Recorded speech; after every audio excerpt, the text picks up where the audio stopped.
Baqattoonni Koongoo lola finciltoota M23 jedhamanii fi loltoota mootummaa DRC hedduutti gara oggaa tokkootiif deemaa jiru jalaa miliquudhaaf daangaa Yugaandaan dhihaa Riippaabilika Dimokiraatawaa Koongoo wajjin qabdu qaxxaamuranii yaa'atii jiran.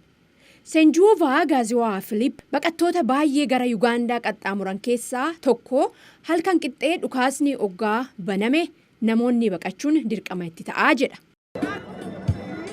Wapendwa watoto, wazazi na walezi wetu, si salama kuingia na nje ya njia bila walezi wako. Dura maatii kiyya keessaa namoota muraasa qofa wajjinan dhufe warra kaaniin waan wal jalaa banneef kunis waan halkan addaan baaneef ka ta'e dhiheenya kana garuu warra hafanis dhufaniiru. Baqattoonni kaan garuu carraa akkasiin arganne.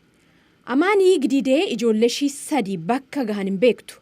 Ofii amma buufata yeroo keessaa gara bakka baqattoota deebisanii dhaabuun itti geggeeffamutti imaluudhaaf qophaa'atii jirti. Kwenye nilikuwa na sina nafasi. Kisha ndio maana naamua kwenda huko. Bakki kuni bakka gahaa miti kanaafan deemuu murteesse. Waaqa wajjin ijoolleen tiyyaa achitti hafanis mul'atanii deebinee wajjin jiraannaa abdii jedhuun qabaa jetti Amaaniin. Dhaabbata mootummoota gamtoomaniitti bakka bu'aan dhimma baqattootaa akka jedhanitti amajjii darbeerraa eegalee baqattoonni 71,000 ta'an DRC irraa gara Yugaandaatti cehaniiru. Lakkoofsi kunis dhuma oggaa kanaatti dachaadha oliin dabalaa jedhamee eeggama. Kanaafuu qarqaarsi nu harka jiru dhaabbaticha harka jiru gahaa miti jedhan immoo bakka bu'aa dhaabbata baqattoota mootummaa gamtoomanii damee Yugaandaa keessaa Maatiiw Krensiiliiti. If you look at the funding received now compared to the new needs, given the planning figure which has been reviewed.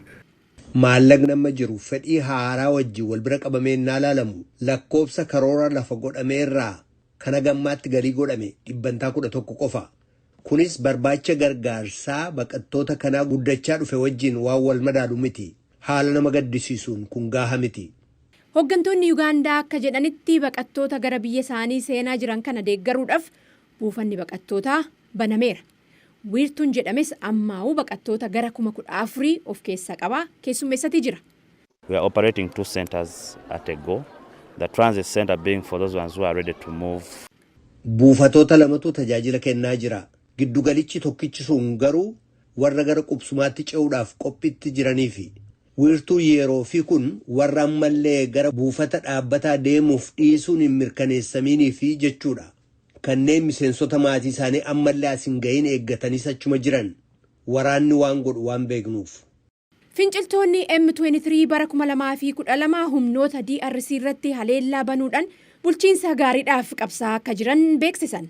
Gareen kun gara oggaa 10tiif erga callisee booda dhuma bara 2021tti lola deebisee jalqabe naannoowwan to'atanii jiran keessattis namoonni jeequmsa sodaatanii baqachaati jiran. Koongoon biyya ollaa shan taate Ruwaandaan finciltoota M23 deeggarte jechuudhaan deddeebitee himattus mootummaan Ruwaandaa garuu haaleera. Kana hedduutti baqattoonni Koongoo akka Gididee maatii ofii wajjin deebi'anii wal arguu akkasumas immoo gara biyya ofiitti deebi'anii nagahaan jiraachuu abdii godhatanii eeggachaati jiran.